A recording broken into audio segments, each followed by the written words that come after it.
Hi guys, how are you? I'm How you good. doing? How are You you? doing?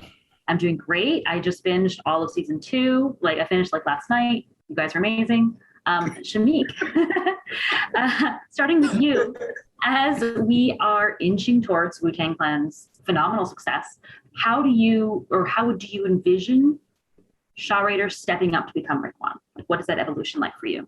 Starting from the beginning of season two, I just think his mindset is like, I got to figure out a way to I don't want to be on the streets and whatnot forever. I just got to get up out of this. I got to elevate.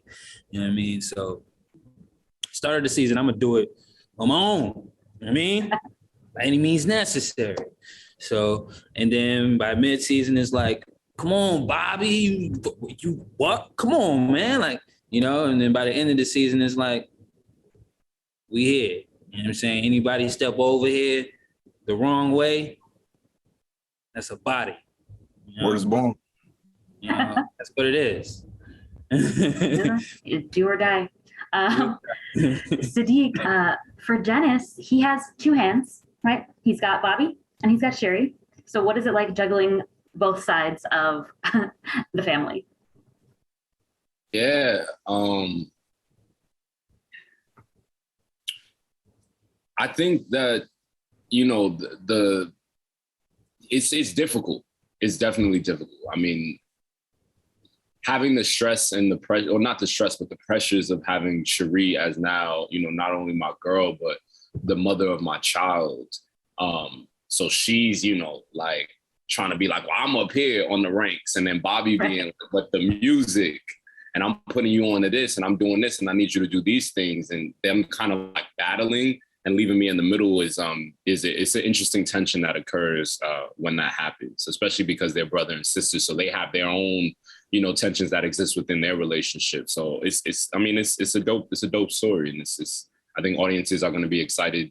And I'm excited for them to see how that all kind of pans out, with now me being a father and Bobby being my brother, but also the uncle of my kid. It's just a lot of intertwining things. So yeah, I love it. It does feel like a whole big family, but then within that we have all these smaller family dynamics sort of playing out. Speaking of Damani, welcome to the family. So fans have been wanting to see you, bud. Now we're going to see you in all your glory. What is it like stepping into these iconic shoes and having RZA as a guide in a way? It's honestly, it helped a lot because, he's one of the founding members. So having him there definitely helped a lot. Stepping into the shoes, I talked to him a couple of times and I noticed that we had a lot in common. So it wasn't too hard. It was only certain things that I had to, really focus on, like his voice. You got is known for that bass filled voice in them raps, So that was probably the most challenging part. And honestly, just studying all his mannerisms, just watching interviews and talking to him, his son, that really helped me bring the character. Love that. Doing the research. So always my favorite part. I don't know. I'm not an actor, so I guess that doesn't matter. Speaking of, you guys have had, I think, some time in between season one and season two. I have certainly had some time. So for Shameik and Siddiq, what did you do to prepare for re-entering this space? I was just trying to stay alive and not catch COVID. Well, that too.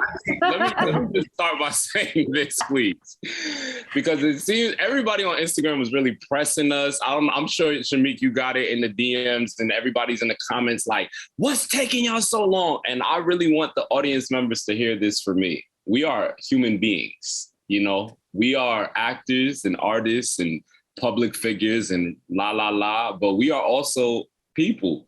And so when COVID came and hit, I was dealing, as everyone was dealing with, how is this the end of the world? What's happening? They only got soup cans at Whole Foods. What's going on? So I think for me, staying healthy, staying sane, focusing on my mental health were priorities.